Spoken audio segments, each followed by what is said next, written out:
Ternyata, programmers juga memiliki kode etik yang harus ditaati dalam menjalankan pekerjaannya. Tidak hanya profesi seperti dokter, pengacara, polisi, dan atau yang lainnya.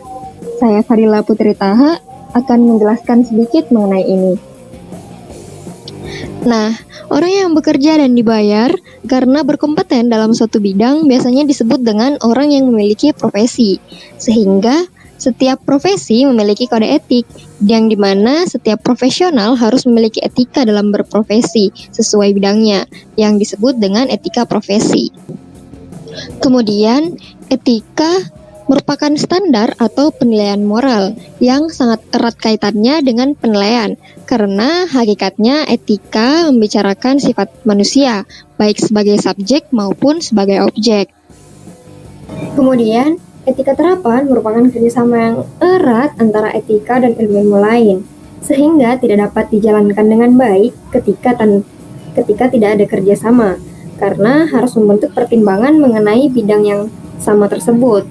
Nah, berikut 4 unsur dalam metode etika terapan. Jadi, etika profesi merupakan tingkah laku moral setiap pekerja dalam bidangnya masing-masing, sehingga menjadi seorang yang profesional dalam bekerja.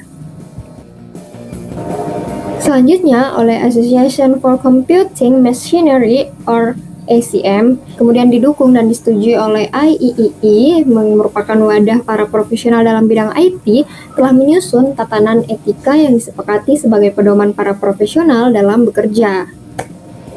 Berikut kode etik seorang programmer. Butir pertama yaitu berkontribusi untuk kehidupan masyarakat yang lebih baik, di mana programmer harus mengembangkan sistem komputer yang dapat mengurangi dampak negatif terhadap masyarakat, seperti ancaman sosial dan keamanan, serta dapat membuat aktivitas lebih mudah. Butir kedua menghindari hal-hal yang dapat membahayakan orang lain, seperti membuat virus dengan sengaja sehingga membuat kerusakan, dan kemudian meminimalisir resiko seperti kehilangan informasi dan sumber daya, namun tetap mengikuti desain standar dan testing.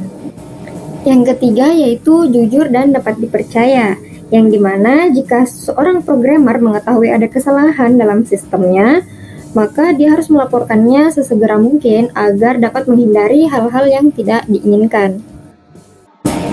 Yang keempat yaitu memberikan penghargaan untuk aset intelektual, yang dimana software developer dilarang keras untuk mengakui hasil karya orang lain, bahkan juga ketika program tersebut tidak dilindungi oleh copyright atau hak paten. Yang kelima, menghormati privasi orang lain, yaitu software developer harus menuliskan program yang dapat melindungi informasi pengguna yang dapat menangkal orang tak dikenal atau tak diberikan izin mengakses informasi tersebut. Yang terakhir, yaitu menghargai kerahasiaan, di mana software developer harus bersedia menjaga rahasia informasi terkait pekerjaannya dan segala informasi terkait proyek yang sedang dikerjakannya, jika klien atau perusahaan menginginkan hal tersebut. Itulah tadi beberapa kode etik yang harus diteladani oleh seorang programmer, dan saya mengucapkan terima kasih dan jangan lupa di like videonya.